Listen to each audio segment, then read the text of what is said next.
قسم القلبية عندنا إسعاف القلبية بالطابق الأرضي. بصراحة هذا الإسعاف شغال على مدى 24 ساعة لكل مرضى القلب من كافة الأعمار. بيجوا بهدف التشخيص والمعالجة. إذا كان المريض بحاجة للقبول، في عنا قسم قلبية بالطابق الثاني، شي 7 أسرة لمنامة المرضى اللي بحاجة للمراقبة. وفي عنا هون قسم العناية المشددة. بالعناية المشددة في حالات معينة تنام بالمشفى بهدف العلاج والمراقبة. في عنا قسم القسطرة القلبية كمان لإجراء عمليات القسطرة وزرع الشبكات إذا كان في داعي لمرضى اللي صار عندهم نقص تروية قلبية أو احتشاء عضلي قلبي. بالبداية العمل بالمركز صراحة كان عدد العمليات اليومية كبير، تجاوز 10 حالات ل 15 حالة أحيانا. بعدين صار عندنا ضغط بصراحة على الجهاز، فاجتمعنا مع الإدارة واتفقنا على أن لا يتجاوز عدد الحالات اليومية 5 حالات باليوم، عدا عن حالات الإسعاف اللي ما عم نحسن نتنبأ فيها بصراحة. البارح مثلا 5 حالات إسعاف إجوا احتشاءات عضلية قلبية ما كانوا على البرنامج، يعني نحن اضطرينا نشتغل 5 حالات إسعاف فوق ال5 الحالات اللي كانت بالبرنامج بالمشفى. هلا حقيقة في عندنا معاناة بتأمين كل المستلزمات المفروضة تتوفر بأي مركز قسطرة في العالم. المعاناة بالدرجة الأولى هي بصراحة بالحصار المفروض على الإقليم هون. في صعوبة بوصول بعض المواد، خاصة المواد القسطرة القلبية. بالمجمل بنحسن نحكي المواد المتوفرة بالمركز تقريبا تفي ب 80 إلى 90% من الحالات.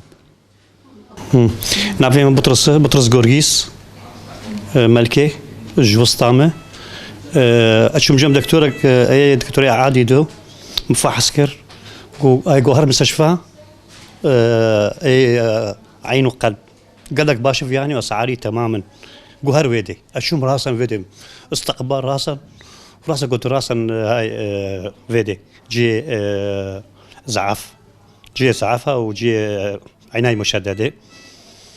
دكتور هاتروش جا جنب فيدي قدروا تشيكي مو خلاص هذا تشيكم 2 ساعات وازده خلاص كر مشفى قال لك قوينه واجهزه حديثه وقال لك باش وبا خجبون با خجب قال لك اسعار باشن يعني نني فحخ كيمين يفحخ الفيديو شكلك والدرفه شكلك يعني قول درفه ضصدي الفيديو بكي بنجي يا صدي ايه قسطره يعني قال لك فرخاينه خباب يدي ودرفه.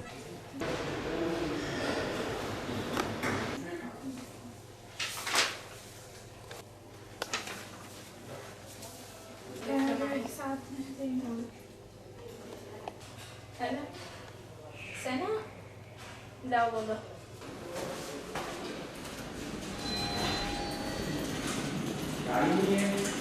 هدول الاختصاصين الكتير مهمين واللي الناس بحاجة لهم بهي المقاطعة، يعني بشرق الفرات كلها. يمكن بلشنا أول شيء بموضوع اختصاص القلب.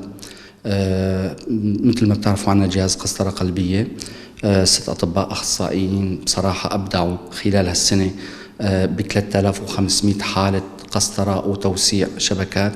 هذا الشغل العظيم اللي قدموه بمجال القلبية قدر يساعد الناس كتير بهالمقاطعة.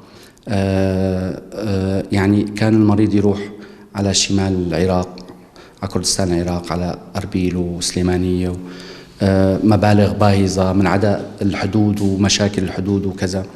الشام وحلب المريض كمان في مشكلة كانت إنه بالروحة مشاكل، بتعرفي أنت. بصراحة كتير قدرنا بموضوع القلب إنه نساعد الناس بهذا المجال.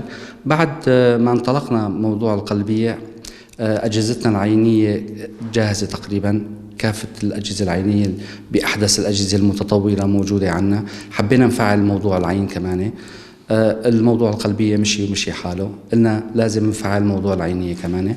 مثل ما شفتوا انتم كل الأجهزة جاهزة، وقريبا جدا كمان إن شاء الله بتجينا جهاز الإكزيمر ليزر، يلي هو كمان ممكن يشيل عبء كتير كبير لمرضى العينية الموجودين في هالمقاطعة. يعني ممكن مشان الإكزيمر ليزر المريض يروح لدمشق، لحلب، أو لكردستان العراق، وتكاليف باهظة. فنحن هذا الجهاز إن شاء الله بالقريب العاجل يعني عم نشتغل عليه، رح يجي.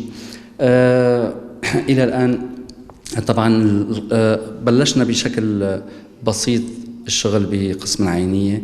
الأجهزة موجودة، الكادر الفني موجود. بصراحة مشكلتنا الوحيدة هي أنه عنا أطباء العينية يعني. إلى الآن بس في طبيبين عم بيجوا بيساعدونا بهذا المركز. لهلأ شي تقريبا 24 عملية فاكو عاملين هون.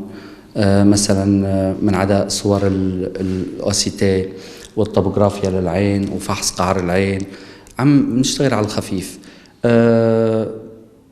بصراحة يعني مثل كإدارة طبية لهذه المشفى، يعني بعتبره نداء يعني للزملاء الأخوة الأطباء العينية بمقاطعة الجزيرة كلها.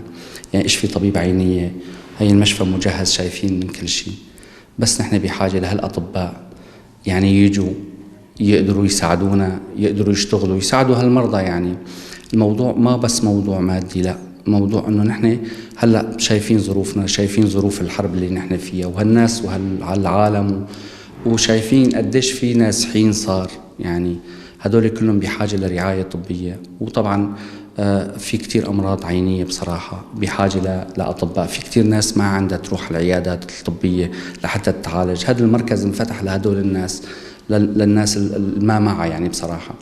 فأنا عبر إذاعتكم يعني نداء بعتبره أنه للأخوة الأطباء العينية أنه يقدروا يجوا ويمشوا هذا المركز. المركز متطور جاهز، جاهزين لسه نحن نطور أكثر من هيك. يعني يعني وين في تطور بيخص الموضوع الطبي ما عم بيقصروا معنا أبدا، عم بيجهزوا أول بأول. وين في جهاز، مشكلتنا بس الأطباء بصراحة. لو هذا النداء أنا بتمنى يوصل للأطباء ويجوا ويشتغلوا، بدل 24 تصير 124 عملية، لأني الناس بحاجة بصراحة بشكل كتير كبير. ما في يوم إلا بيجي شيء ما يقارب 10 ل 15 مريض. ضمن الإمكانيات الموجودة حاليا عنا عم نقدر نساعد الناس. يعني مثلا اللي بحاجة لعمليات عم نحط له دور طبيبين ما بيلحقوا كل هالكم، فكل طبيب تقريبا عم بيجمعوا المرضى عم يشتغلوهم بيوم واحد. يعني كل يوم جمعة تقريبا عنا شي 6-7 عمليات فاكو، مرضى كتير بصراحة. بس إلى الآن كل يوم بيجي شي 10-15 مريض مشان تصوير الإيكو العين، مثلا الطبقي تبع العين، فحص قعر العين عم بيجوا. ولكن في قسم عينية مجهز مثل هذا بأجهزة، يعني بأحدث الأجهزة. شفتوا غرفة عمليات جاهزة، أدوات جاهزة، الأجهزة جاهزة. بدها أطباء لتشتغل عمليات كبيرة.